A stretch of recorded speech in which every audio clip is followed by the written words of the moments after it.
This morning, a panel of top scientists updated the Doomsday Clock to show we may be closer to the end of the world. It largely factors in nuclear weapons. Last night, President Trump said having the nuclear codes is sobering and scary, but he is confident he will make the right decisions. The clock had been set at 3 minutes to midnight. The 12 o'clock hour represents the destruction of human civilization.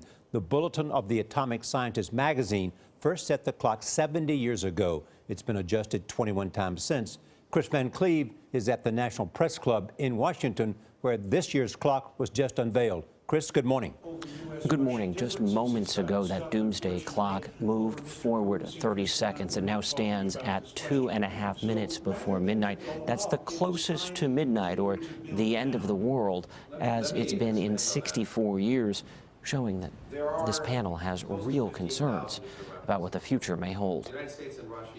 We're talking about a metaphor. We're not literally minutes from the end of the world.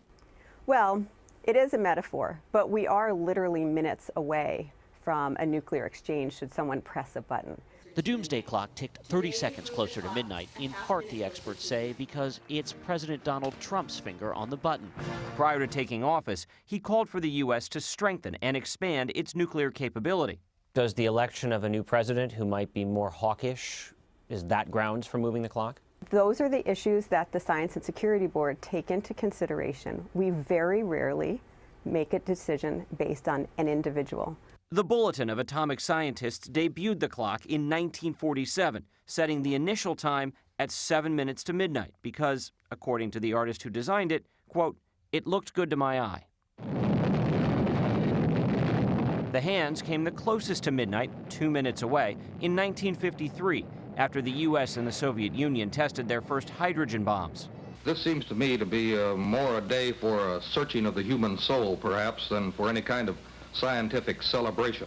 We were the furthest from annihilation in 1991. I'm moving the clock. With 17 minutes to spare, after the signing of the Strategic Arms Reduction Treaty at the end of the Cold War. But they acknowledge they once got it wrong. The year of the Cuban Missile Crisis, which brought the world to the brink of nuclear war, the clock moved back to 12 minutes to midnight. That's the one that when we look back across our whole time series is the one that we'd say they didn't know all the information at that point. If that clock ticks closer to midnight, are you going to lose any sleep? No, I'm not going to lose any sleep. I don't think we're near an apocalypse. Bill Gertz writes about national security for the Washington Times and is publishing a new book which details the continuing threat of nuclear weapons. He sees the Doomsday Clock as more of a political barometer. In a lot of ways, the Doomsday Clock is being used by the liberal left to try to promote its agenda for nuclear disarmament, for greater efforts to control climate change and other elements. We've moved it for Republicans and Democrats, and most recently under a Democratic administration. There are some that are going to say all you're doing is creating panic at a time when there's a lot of uncertainty. Our goal isn't to create panic, but it is to say this is very serious and there's things that we can do. And if we can have that conversation, that would be very productive. Saying words matter, the panel expressed real concern over comments President Trump has made about nuclear weapons and climate change, but also about developments in China, Russia, North Korea, India, and Pakistan, as well as for the first time talking seriously about cyber threats, including cyber terrorism and hacking as a way to undermine democracy. Kris, thanks. Could they come up with another word besides doomsday? Let's start with that.